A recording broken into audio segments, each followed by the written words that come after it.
चुड़ैल की बांसुरी।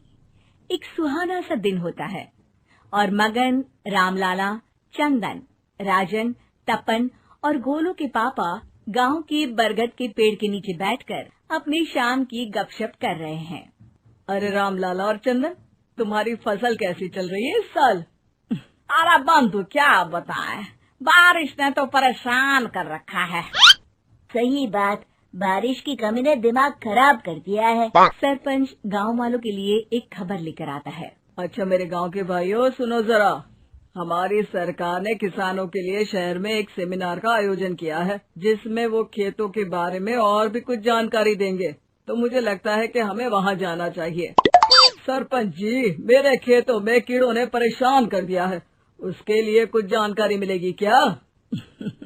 बिल्कुल, तुम्हारे खेतों के बारे में तुम्हें सारी जानकारी देंगे वो लोग। तुम तीनों को जाना चाहिए, बहुत फायदा होगा तुम्हें उससे।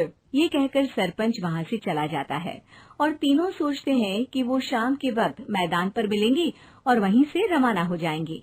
तीनों दोस्त मैदान पर मिलते हैं और जैसे ही निकलना शुरू करते हैं तभी एक बांसुरी की आवाज सुनकर वो भी उसी ओर सम्मोहित स्थिति में चलना शुरू कर देते हैं। कुछ बच्चे हर बार की तरह अपना दोपहर का फुटबॉल का गेम खेल रहे हैं। पकड़ लिया, पकड़ के दिखा मुझे, इतना भी नहीं कर सकता। अच्छा, कितना भागेगा? आखिरकार तो मेरी पकड़ में आ ही जाएगा। हाँ, तुझे पता नहीं तपन, राजन कितनी तेज दौड़ लगा सकता है। खेलते खेलते अचानक से एक बांसुरी की मीठी आवाज सुनाई पड़ती है। सारे बच्चे उसका पीछा करने लगते हैं। शाम हो गई है और बच्चों के घर न आने की वजह से उनकी माँ मैदान में पहुँच जाती है। राजन बेटे, अरे ओ राजन बेटे, किधर चले गए? इतनी देर हो गई, घर वापस क्यों नहीं आए बेटे? तपन बेटा, चलो घर, शाम हो गई है, कितना खेलोगे? और गोलू, ओ गोलू। तीनों की माँ एक दूसरे को देखने लगती है और उन्हें एहसास होता है कि उन तीनों के बेटे घर आए ही नहीं। अरे राजन और गोलू की मम्मी, आप इधर? राजन और गोलू घर नहीं आए क्या अभी तक? नहीं तो दोपहर में राजन मुझे बताकर गया था कि वो तपन और गोलू के साथ खेलने जा रहा है।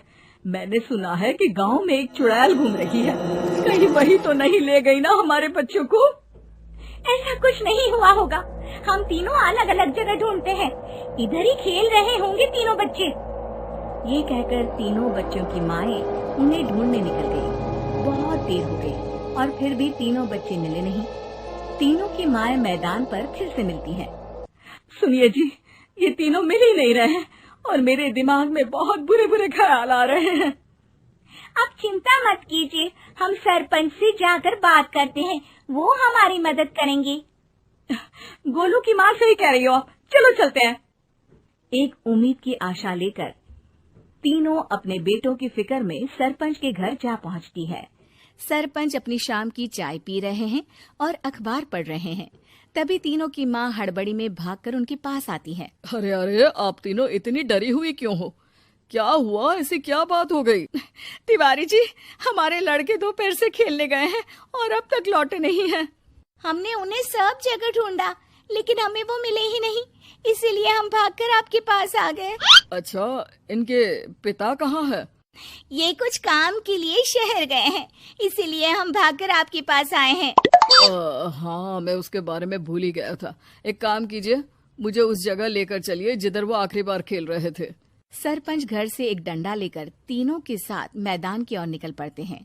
तीनों मैदान पर पहुंच जाते हैं और उन्हें ढूंढने के लिए कुछ सुराग खोजना शुरू करते हैं। आपको कोई ऐसी जगह पता है जहां ये तीनों साथ में मिलते हैं? नहीं जी, ऐसी तो कोई जगह नहीं पता। अचानक से वही बांसुरी की आवाज आना शुरू हो जाता है और सरपंच सम्मोहित होकर उस आवाज की तरफ जाना शुरू कर देते हैं। अरे तिवारी जी, आप ठीक तो हैं? कहाँ जा रहे हैं? अरे ओ तिवारी जी, वो हमें सुन नहीं पा रहे हैं क्या?